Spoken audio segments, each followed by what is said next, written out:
Dalu nduk lintang. Nggih, nuwun sewu. Pun dangu mboten kepanggih jenengan.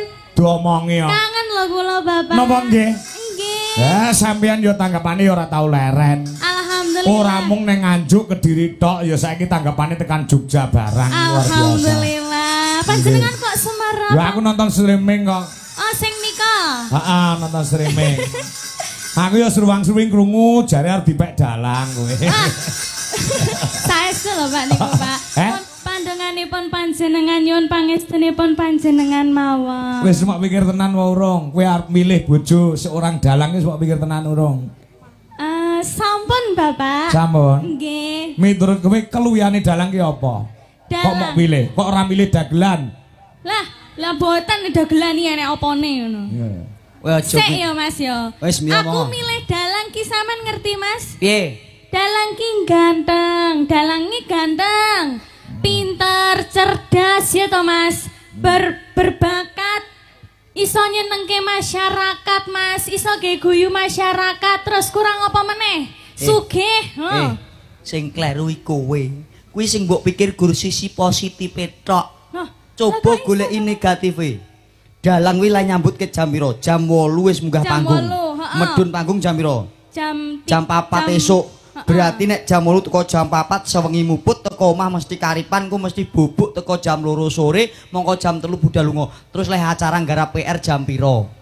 Lah ora penak dagelan. Aku munggah jam 11, jam 2 medun teko omah istirahat jam 6 wis tangi siap nggarap PR. Nah, gak penak duwe bojo dagelan nih Mas. Lah kok ora penak? Lah kok lek pama aku dijak guyon dagelan terus pama aku duwe bojo dagelan, pama aku duwe bojo sampean ya Mas ya. Terus aku sampean jak guyon terus, ora dikira ngedan aku guyang-guyu terus bedino. Lho, njaluk emas. Gitu Pak nggih. Heeh, njaluk kon-kone emas malah dijak guyon. Dijak guyon. Heeh, njaluk pengen dukone sepeda motor, dijak guyon. Kapan? Omah dijak guyon. Lah kapan seriuse ngono kuwi? Lho, ning kan sapa sing gelem guyon uripe bakal dawa. Ning nek entuk bojo dagelan gak tau guyon uripe cekak. Andani yo penak bojo dagelan. Nek gak percaya ayo coba rong sasi yo. Bojo kok dicoba? Ayo, tak kandhane bojomu lho wing kok. Lah, bojoku rodok budhek kok. Bojone budhek kok bangga lho. Sapa muni amin mau? Amin lho, diamini Bu Dwi lho. Ora mandi wong gromongan dagelan kok. Heeh, tetep milih dalang, ya toh? Dalang iki berwibawa. Ya toh? Terus apa tanggung jawabnya gede. Tanggapan terus. Duite akeh. Nek pas payu. Ora payu ya mrongos. Alah Pak Tiwas kula niku pun pede lho Pak. Lah kabeh iki lah dalange rezekine dhewe-dhewe to nduk tang ngono lho. Ning diajab kabeh iki iso ndedonga lan budidaya. Budidaya laras sanget Bapak. Iso nyenengke ya lek pomo wis sampean nyonto Kang karo Bu Dwi to. Nggih. Nyambut gawe bareng. Jan mesra sekali panjenengan kalih Ibu Dwi Jan lek arep munggah panggung ngono kuwi mlaku bareng tunuk-tunuk ngono lak ya mesra ngono to Mas soswit lek ora koyo dagelan ngene iki guyang-guyu tok iki gak ya apa. Budar ora kowe. Ayo. Gak soswit belas. Kowe sing mbok pikir grup ketoke penak. Lho kan soswit bahagia nggih Bapak nggih. Ya, bahagia. Bahagia. Duite akeh bahagia reruntungan. Ngono lho Mas. Ora kabeh sing duwite akeh iki bahagia. Contone? Ya, lah nek dhuwit motongi panjak-panjak kuwi apa berkah Mas Sam? Mending dagelan gak tau motong sapa-sapa, duwe ijen asli halal murni, lahir batin. Rene dhewe. Dawuh. Tak graji cangkemmu. Alah aku ngerti kuwi regane 10.000 kuwi ning kono. Ayo serba 10.000. Penak bojo dagelan. Ayo to Nduk, untuk golek bojo dagelan penak asli. Bojoku lho keteko saking guyang-guyu ae penak. Lah bojomu gendeng kok. Lah ya kuwi makane aku mau. Jenengan nek nyawang nuwun sewu Pak Kangko kalih Bu Kangko saking nggon transit melampah bareng digandeng. Rumah samu seneng. Iya Mas. Rumah samu seneng. Iya Mas. Kuwi ibu jeneng ati anu ya Nduk sakit. Saestu Bu, mboten lah Mas, ora Mas. Alah.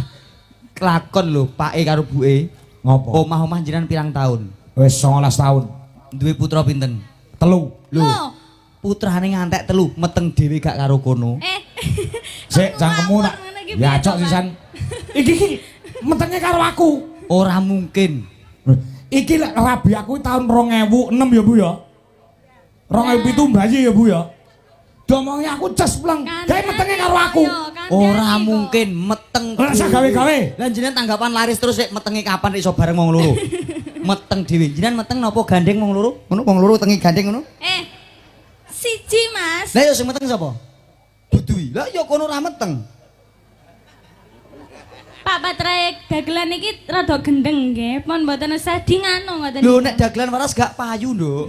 Wis golek dagelan sing waras gak payu. Oh, berarti meteng dhewe ya? Meteng dhewe gak karo jenengan. Oh iya. Jenengan gur titip saham. Mas, lek sampean dagelan gendeng terus sing nimbali mriki jenengan sinten? Aku sing nimbali, Pak. Lho berarti jenengan sami mawon ngelokne Pak Dalang no. Lho, sing kandha ora sapa? Kono yo gendeng lho. Ah bener. Loh, aku ya gendeng Dok Tang. Nek sing gendeng ora aku tok. Sinten? Ya gone ya gendeng enek dalang gendeng kok ditabuhi. Lho. Piye iki? Lho kandhane. Iki masalah ya Mas. Wis ngerti ngene iki gendeng ya. Terus ditabuhi. Sing nimbali awake dhewe piye Mas? Kok iso nimbali awake dhewe jare awake dhewe gendeng Mas? Ayo, muni gendeng kowe ora bayaran. Ayo. Masyarakat lagi sing bayar. Aku bertanya loh ya Mas ya. Aku kan dalange gendeng ya gone gendeng, sindane gendeng, dagelane gendeng. Terus sing nanggap. Jaremu gendeng kowe mau. Ya toh, aku kan bertanya Mas ya. Sing nanggap ki bijaksana. Kok iso? Kok iso? Ngerti wong gendeng diklumpukke dikeki dhuwit ben iso urip. Lah wong gendeng nek gak jenengan kek dhuwit uripe piye jajan? Iki lho nek ora dikeki dhuwit jenengan, pendak esuk gur nabuhi kentongan ae. Nanti mang nabuh ndasmu. Lah kok mrono parah. Ya. Tenan Nduk Tang. Aku ora ngerti lek ki mau enek awakmu ngono lho. Aku lek ora diomongi karo Pak Kasun aku ora dong. Lah nggih. Tembareng enek awakmu dik saiki saya gedhi. Alhamdulillah. Saiki kelas piro? Kula sak menika kelas 2 SMA, Bapak. Ya piye reng cah kelas 2 SMA reng. Oke. Yo masuk sih. Apa nih? Ya masuk suarane ya apik, piyaine ya becik. Atase kelas 2 pintere ngene. Aku mbiyen kelas 2 SMA lagi iso maling ngono. Maling kok bangga piye? Maling hatinya seorang wanita itu loh, jatuh cinta padaku. Playboy. Piye? Mempermainkan hati.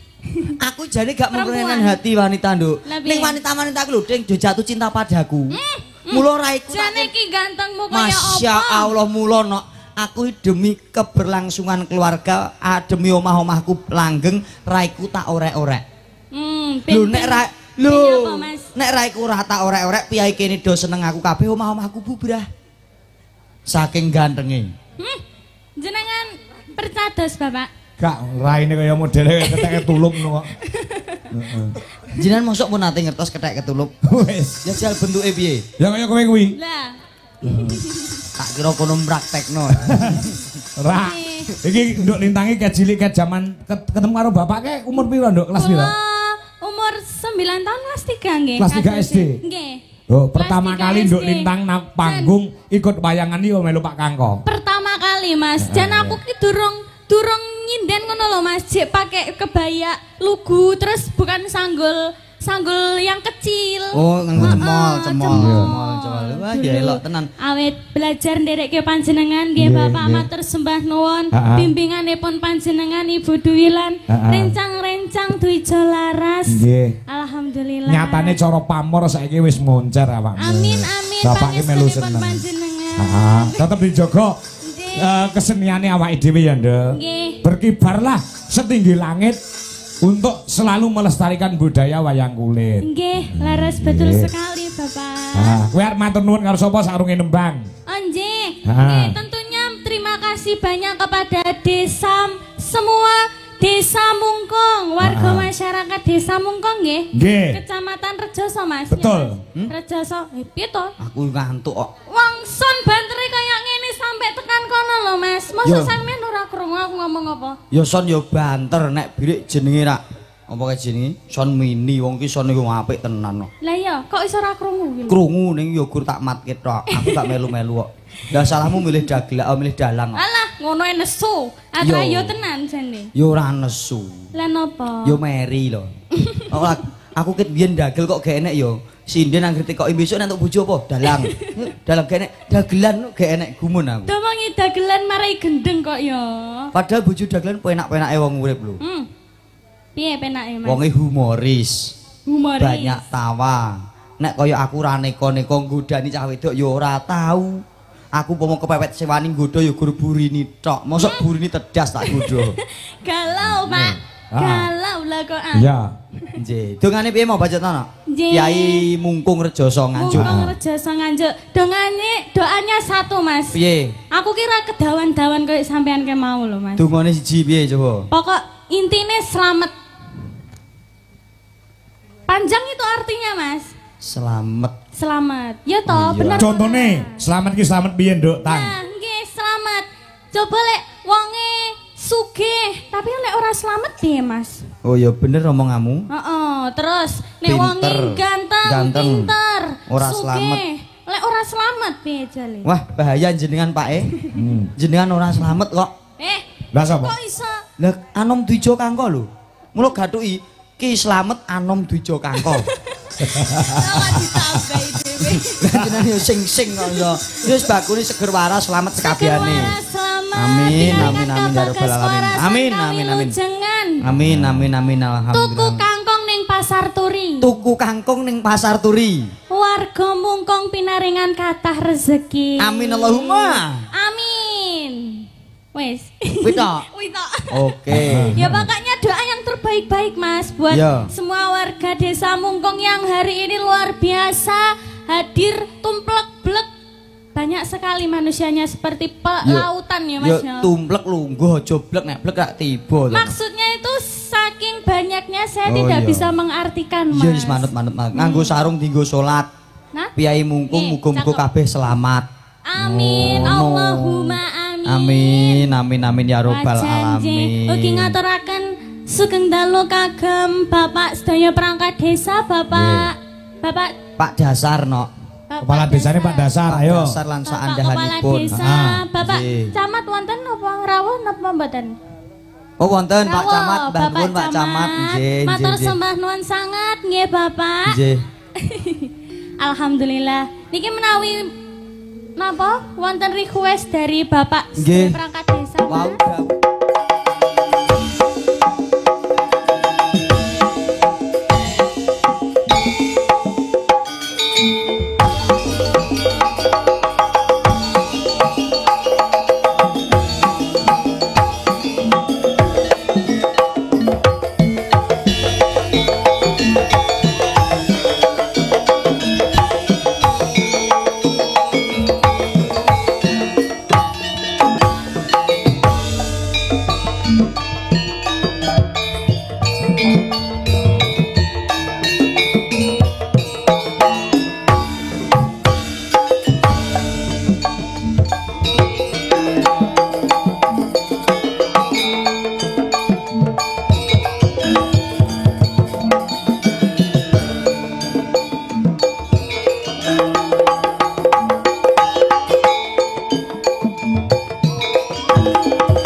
Gara retek sapeti ngarek enak tapak kendang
sing tak anti.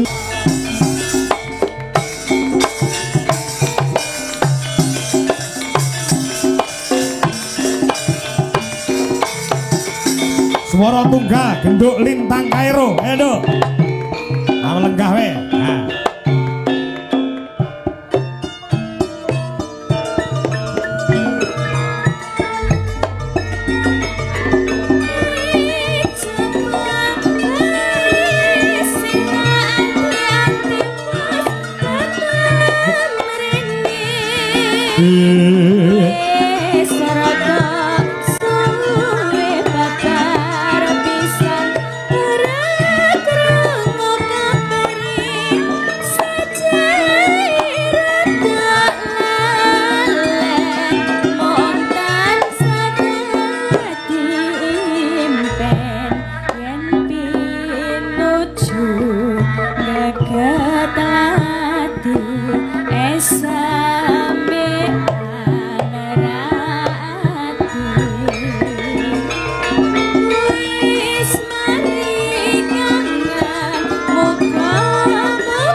Allahumma sholli wa sallim ala sayyidina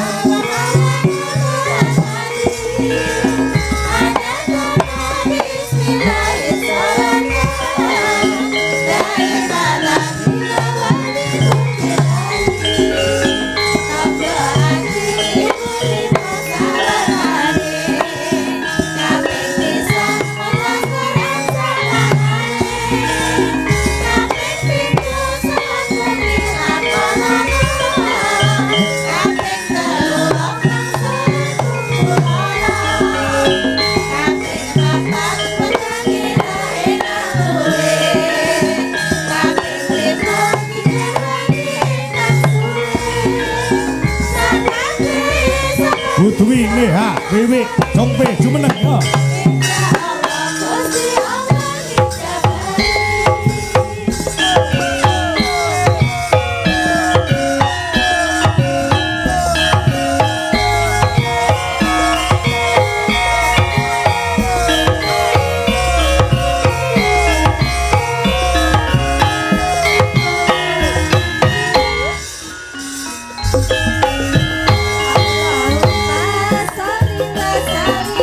La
wakile panitia Setya Tuhu.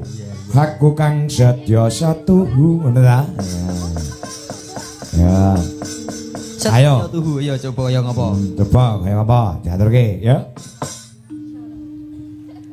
Aku kang Setya Tuhu.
Yuk.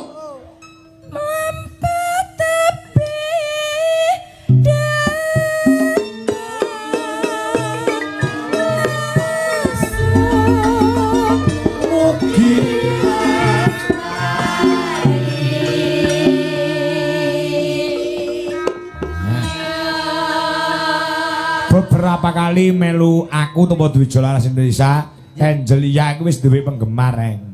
Wah, saka Jakarta. Masya Allah. Mas Sukri Hono Coroko. Sopo meneh iki? Heeh, angger komen ning YouTube iki mesti tulisane AM Lover hadir. AM itu siapa, Pak? Angel Mania. Wih, Mosok anggur cak orang tua ora. Lah anjir to jenengan yo. Sing genah ngoten lho. Ah, kuwi duwe penggemar tenan mesti komen. Ya, AM. alhamdulillah. Angel Mania hadir dari Jakarta. Dah. Wis ngerti dong lek kowe duwe penggemar secara otomatis, Nduk. Angel. Dereng, Pak. Dereng nggih? Nggih. Nah, niku saking Jakarta niku luar biasa. Nak Angel. Kiai Putri ki nek jumeneng sikile sing rapet to. Piye-piye ngene iki kan. Ya sing pernah sing bagus saya. Nggih. Mayang aja ganggu Dedek penyanyi Mayang. Mayang kok ganggu. Iya. Mugi entuk berkah ing widi.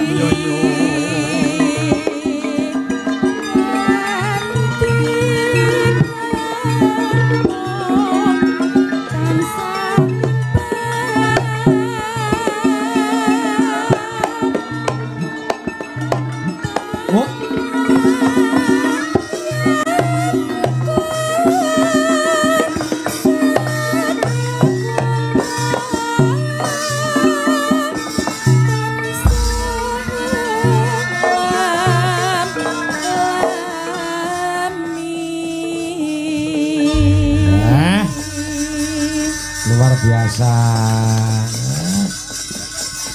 Cah kok apa-apa iso. Apa-apa kok iso. Nak kene ana pantun nggo sliramu. Apa pantune? Putut gelut cengkoke gambang ayu kuning genderane. Heeh. Aku kepilut sepisan nyawang lencir kuning sak solah bawane. Besok nek kok lubar dirayu kok malah ngalih to kowe iki. Kudune dirayu ki nyedak rene kok malah. Oh mboten, yes. Fokus kuliah sik ya nak ya. Fokus kuliah, fokus sekolah aja nika-nika ya. Heeh, wis ki arep ngendang meneh, gender gambang nyuling apa pe? Apa ya? Terima kasih ya, Nduk ya. Terus Mbah Nuwun, Mbak Yu. Iya, awas. Iki muga-muga saya mumbul, saya pira, saya spira. Amin. Adate nek melu duwe Jolaras Indonesia kuwi insyaallah saya mumbul. Amin, kula nekseni piyambak. Klebu dapure gareng kuwi. Nggih, dapurku dhewe. Wah, saking gleleng angger tak telepon tanggal semene iso neng. Waduh, Pak pun mboten saged. Tanggalane pun bek. Mbok ora ngoten niku wae. Ning mboten. Ya. Wis janji sak longgare nggih budal. Pokoke dhisik ya Reng ya. Nggih, leres. Ayo, saiki nembang karo sindene Duit Jolaras Indonesia. Kalih Mbak Yu pokoknya gak Mbak Yu gak cocok. Menika wonten mamundhut tasih kateng tasih wungon. Warung Tombo Luwe. Tulus ingkang mapan wonten ing Cikarang tasih monitor.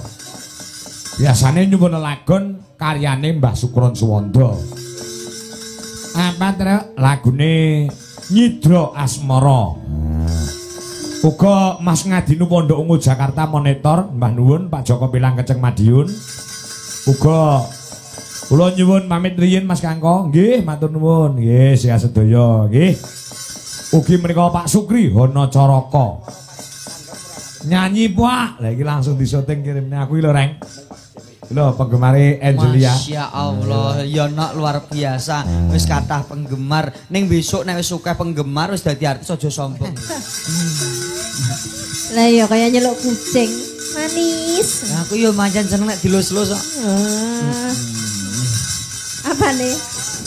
Kucinge kok apane to iki kok bisa kok sembrono. Lah jarene aku. Lah sing dirembuki kucing kok ya Masya Allah kok yo ning kene to kok iki mbok rodok geser aku pek asmaran karo kene kok iso. Karo kono wis biasa. Lah. Aku bar nyawang kene ibarate wong mangane esuk-esuk mangan sego soto no. Anget-anget malah seger. Heeh. Lah kok sambel tumpang. Ya apik no bleketrek kok. Sambel tumpang iso ngresiki usus goblok. Terus apane? Lho iya no, tempe bosok kuwi mengandung prebiotik. Kowe sekolah apa ora? Oh sik, teko prebiotik. Prebiotik. Tempe bosok kuwi prebiotik alami bisa membersihkan ususmu. Kuwi nek bosoke sedina rong dina. Lah nek tempe bosok nggonmu iki bosoke mek rong sasi. Semakin bosok semakin baik, semakin lengur, semakin dicintai. Ora to. Iki rembug sambel tumpang lho, ya aja sing-sing lho kowe. Sambel tumpang kae semakin kecing semakin mahal. Kowe ngerti tumpang pecing apa ora? Mosok enek tumpang kecing kok iki. Iya mampu sithik. Apa-apa kalah kowe karo aku kalah. Iya Bathara Durga petuk kowe nyembah-nyembah. Lho. Lah wis apa? Iya Durga ya kuwi. Ora to jenengan kancane plek kok nyenyek Durga lho kowe. Aku Dirsanala. Ngerti wayang barang. Dirsanala. Wah. Jadi lakon pirang-pirang iki sing mau senengi Dirsanala tok to? Nggih, Dirsanala. Layak nek lakone wis anggene lair iki ra tau turu. Gak tau turu. Ngematke tenan. Pokoke lakon liyane kuwi, kesore iki wis turu, Combe. Tapi anu Pak, kula niku pengen ngeritik jenengan. Apa? Pas adegan Dirsanala dimimik Bagong. Cek to. Jenengan kuwi nek nglagoke suarane ki dadi Dirsanala kuwi dadi suarane Durga. Kok iso? Dadi kaya liar ngono lho. Apa mergo dimik kuwi ya, Pak? Ajake gapene lakon tenan. Kok ngerti adegan kuwi barang. Ora, lah sing mbok apalke yo gur pas adegan liar kok kowe kok. Yo karo atlet lompat jauh aku ya apa. Lompat jauh. Dadine pas dimik niku Dirsanala ki suarane kok dadi suara Durga. Piye coba piye. Piye anu praktek jene karo sing mik. Oh sorry sing mik. Ayo. Coba kowe sing mik. Tutu, sing mik iki sinu. Mas Inu. Heeh, wis sing gayane mik kuwi. Aja. Malah mati mergo keracunan susu kadaluwarsa. Apa Pak? Ya terus tak terus tak nalar ngene Pak. Terus penuanganku ngene. Oh. Rumah saya penuangan kayak kopi ya lho. Wong wedok. Wong wedok. Saalus-alus. Nek lagi dimi ya tetep ora kontrol. Bisa kan ngendi-ngendi. Nek yo nembang ayo esuk saya jorok. Nek penuanganku ora iso. Tidak semua. Tergantung. Piye? Mosok jenengan jek iso liar, Bu? Iso. Nembang ya, anak nembang ya. Para esuk kok tukul liar. Nggih. Nggih, Ya. Mas. Nyidra asmara ya lagune. Dadi critane aku kuwi bojomu ning dicidra kene ngono lho aku. Dadi aku kuwi bojomu ning kene seneng aku ngoyak aku ngono. Mosok ngono? Heeh. Nyidra kok rai kaya ngono. Sadar lu. Piro-piro kowe nek nyidra aku tak gelemi piro-piro ya. Aku mbok gonjak ya, Mas. Lah, wong gur tempe bosok lho. Ya nyidra asmara. Dibawain apa langsung iki, Pak? Mboten sabawa, langsung jam 3. Celak kudu nguyah kok ya. Yo, digarap gamelan Bali monggo, Cok. Ya, buat balongan Bali dibanterke. Yuk, monggo, beres.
nuwun, matur sembah nuwun Mbak Yu.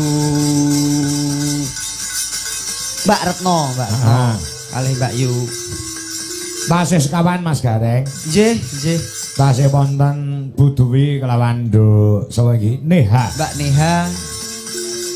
Diaturke sisan lagune sing berbau campur sari dan gamelan. Oke, siap.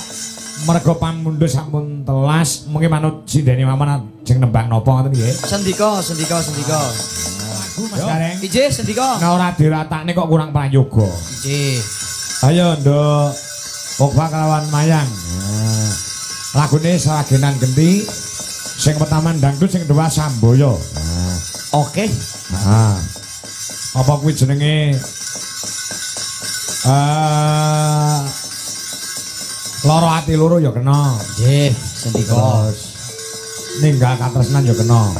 Ya. Diratane terus waranggonane ge nembang kabeh nyambut gawe kabeh. Ya. Bar iki gek ngetutke para ndara-ndara Pandhawa. Heeh. Lagune sing apa yang? Karo Pak. Ninggal katresnan, Pak. Ninggal katresnan, nggih. Monggo buka saka kendang Mas Guru. Yuk, dados.